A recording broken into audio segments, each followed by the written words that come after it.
Hi, this is Miika Kostamo from Novatron.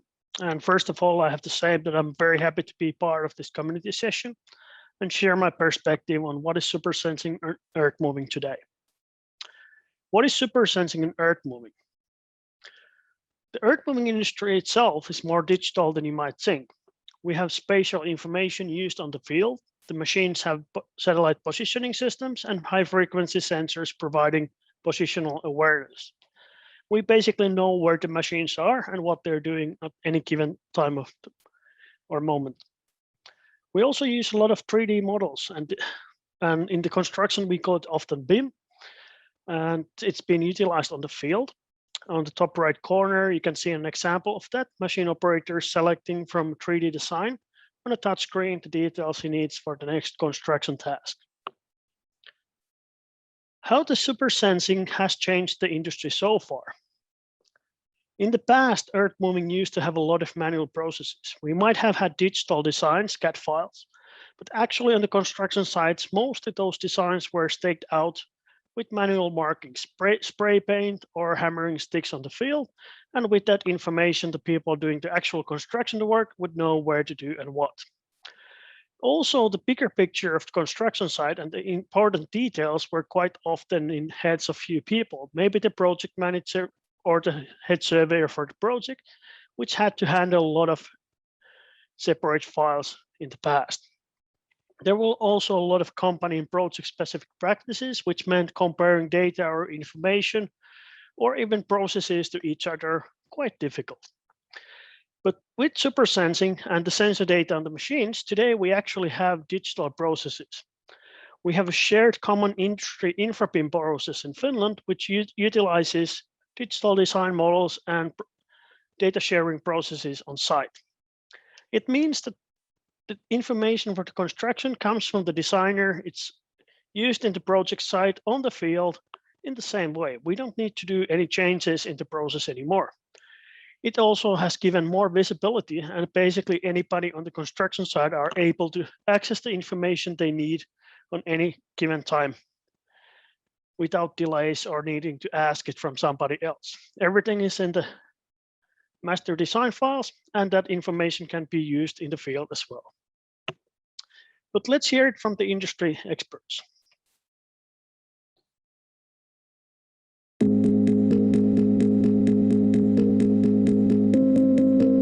OpenBIM on perusta kaikelle avoimen standardin tietoon ja tiedon siirtoon. Alun perin oli BM, Building Modeling.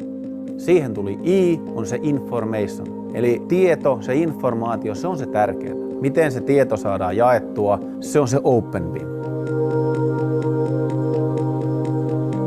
No, avoin tiedonsiirtoformaatti on OpenBIMin perusta. Eli millä me pystytään tietoa liikuttamaan eri ohjelmistojen välillä. Avoin tiedonsiirto on ainut vaihtoehto sen tiedon liikutteluun ja metatietojen säilyvyyteen, että se saadaan kaikille ohjelmistoille käytettäväksi. Eli jos sieltä puuttuu tiettyä tietoa, niin ohjelmisto ei sitä pysty silloin käyttämään. Yhteisestä formaatista ja koodistosta on se etu, että siinä ei tarvitse enää tyhmentää tietoa, eli siellä pysyy samat tiedot sisällä jatkuvasti. Tampereen ratikka on pikaraitiotie, tehdään 15 kilometriä ratikkaa, mennään Tampereen ydinkeskustaan ja ratikalla tietomalleja on käytetty jo alustavissa visualisointikuvissa. Sitten sen jälkeen nyt rakennusvaiheessa suunnitelmia toteutetaan ihan tietomallipohjaisesti. Siihen samaan aineistoon voidaan viitata, kun tehdään jatkosuunnitelmia.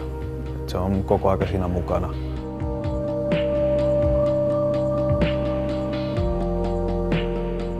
Työnjohto- ja mittaushenkilöstö hyötyy BIMistä sen takia, että heillä on se kaikki sama aineisto käytössä jatkuvasti. Eli ei sitä, että meillä on mittauksessa on eri aineisto, työnjohdossa on eri aineisto, vaan kaikki käyttää sitä samaa aineistoa. Tilaaja hyötyy suoraan siinä kohtaa, että työmaa etenee suunnitellusti ja kaikki törmäykset on ennalta katsottu. Parhaiten BIMiä toteuttava koneohjausjärjestelmä on tällä hetkellä minun mielestä Excite Pro-järjestelmä, koska se ei vaadi minkäännäköistä formaatin eikä aineiston editointia, vaan se pystyy käyttämään suoraan sitä aineistoa, mitä suunnittelusta tulee luovutukseen asti. Excite-järjestelmät on luotu tukemaan BIMiä, eli suurta tietomäärää. Käyttäjä voi ottaa juuri sen tiedon, mitä sillä hetkellä tarvitsee. Jos me tehdään suunnitelmamuutos perinteisesti 2D-papereilla, niin sen suunnitelman saaminen työmaalle voi olla 2-4 viikkoa. Kun me tehdään sama mallipohjaisesti BIMin avulla, niin me voidaan saada samana päivänä se suunnitelman muutos ja päästään rakentamaan heti. Tietomallintaminen tulevaisuudessa on ainoa vaihtoehto käytännössä, että olettaisin, että enemmänkin luovutaan kaikista 2D-suunnitelmista ja sitä kautta hallitaan kokonaistyömaata ja urakkaa enemmän ja enemmän. BIM on se tulevaisuus, on jo nykyisyys ja se on sitä yhteistä tiedonhallintaa, digitaalista rakentamista.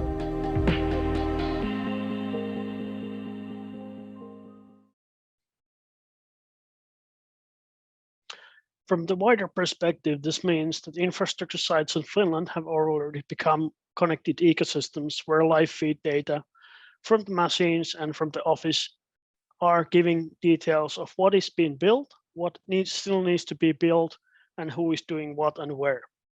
This means that we actually have situational awareness of the construction site, its activities, and the process of today.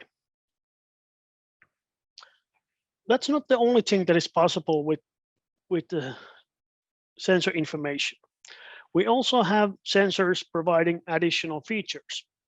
For example, when you apply the live sensor data to automation and robotics, the machine itself is able to assist the operator with certain tasks on the site. Here's an example from AirTech of what is possible today.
As we saw in the video, the live sensor data can even improve the safety on sites.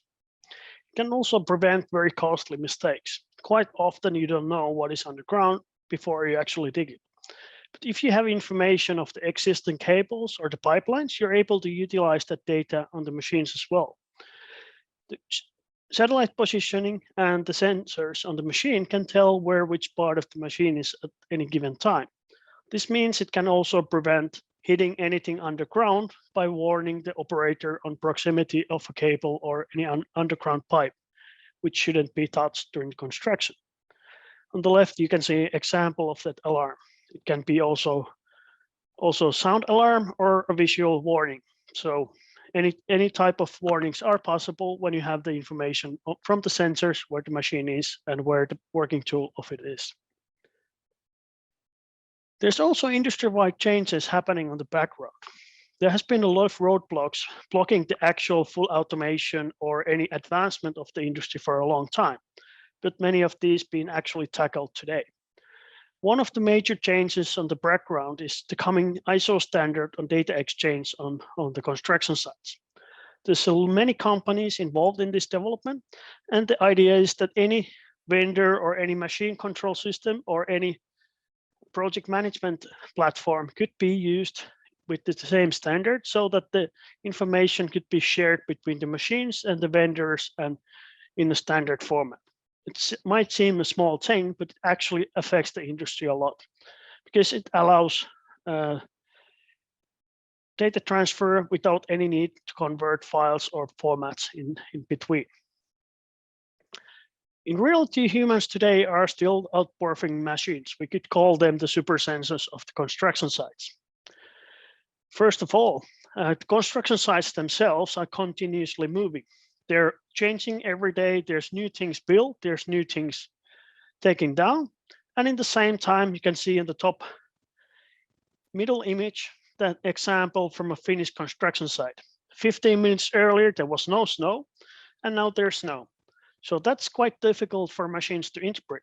And if you try to copy all the sensors of a human to a machine, that's quite costly today as well. Putting all the AI capabilities, machine learning, sensor technology, visual analysis processes, it would be very complicated with the machine. Humans still can perform those from the past memory as well. If somebody said to them 15 years ago, be aware of that type of structure, if you find it, they still remember it. But putting that in a machine might be a bit difficult. Especially for image recognition, there's a lot of challenges on construction sites. This affects how well the sensors perform. For example, there might be rain, mud, snow, dust, and other objects on the site. In the example picture, the interesting thing is actually inside those covers. That's the black cable, which is actually not visible. And if you take the image recognition, there's actually pipelines that are built there, and there's some pipelines on the site just hanging around there waiting to be installed. So how machine would tell the difference? Which ones are the ones actually already built, and which are the old cables, and which are the new ones? It's not that easy. Infrastructure construction lacks also infrastructure.